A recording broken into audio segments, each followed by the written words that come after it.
राधे राधे दोस्तों आप सभी का आपके अपने YouTube चैनल राधे कृष्णा में बहुत बहुत स्वागत है। दोस्तों आज इस वीडियो में हम कार्तिक महात्म के 25वें अध्याय की कथा का श्रवण करेंगे। तो आइए दोस्तों वीडियो को प्रारंभ करते हैं।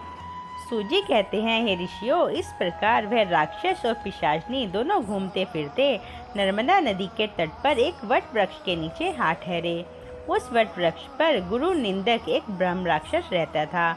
उन दोनों को देखकर वह राक्षस कहने लगा, अरे तुम कौन हो और किस पाप के कारण इस दशा को प्राप्त हुए हो। तब राक्षस रूपधारी राजा ने अपना तथा पिशाचनी का संपूर्ण वृत्तांत सुनाकर कहा कि अब आप भी अपना वृत्तांत सुनाइए, क्योंकि आज से हम आपस में मित्र हो गए हैं, अतः मित्र से कुछ भी छिपाना नहीं चाहिए।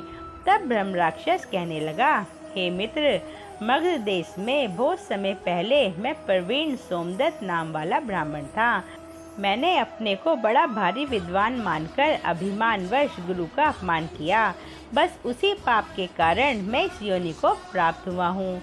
इस जन्म में भूख से पीड़ित हो मैंने अनेक ब्राह्मण खा डाले।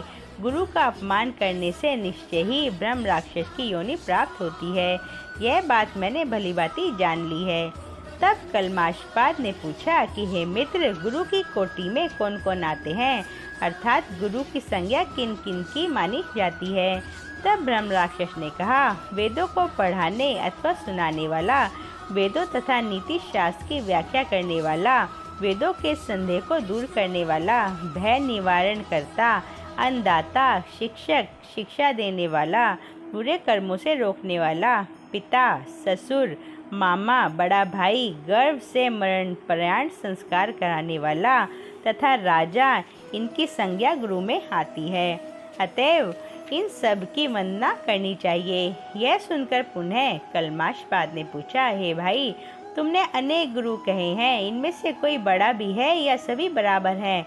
सोमदत्त कहने लगा कि हे मित्र, यद्यपि हम राक्षस हैं, साथ ही भूख प्यास से दुखित भी हैं, तथापि गुरु महिमा का वर्णन करने से कल्याण होता है, इसलिए मैं इसका वर्णन करता हूँ। सब गुरु बराबर हैं, फिर भी इस संबंध में शास्त्रों का कथन सुनो। वेद तथा मंत्रों का उपदेश करने वाला, धर्म शास्त्र पुराणों का व्याख्यात तथा उपदेश करता, ये विशेष गुरु माने गए हैं। इसमें से प्रमुख गुरु वह है जो देव पूजन करावे, देव पूजन का फल बतलावे, अर्थात उसको इस प्रकार शोक में निमग्न देखकर गुप्त रूप सरस्वती बोली, हे राजन, तुम किसी प्रकार की चिंता मत करो। राज्य सुख भोगने के बाद अंत में तुम्हें भी विष्णु लोक की प्राप्ति होगी। इन वचनों को सुनकर राजा कलमाशपाद अत्यंत हर्षित हुए।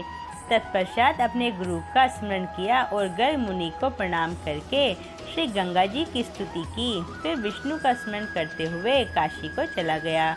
वहाँ 6 मास तक काशी जी, गंगा और विश्वनाथ महादेव जी के दर्शन करके आनंद को प्राप्त हुआ।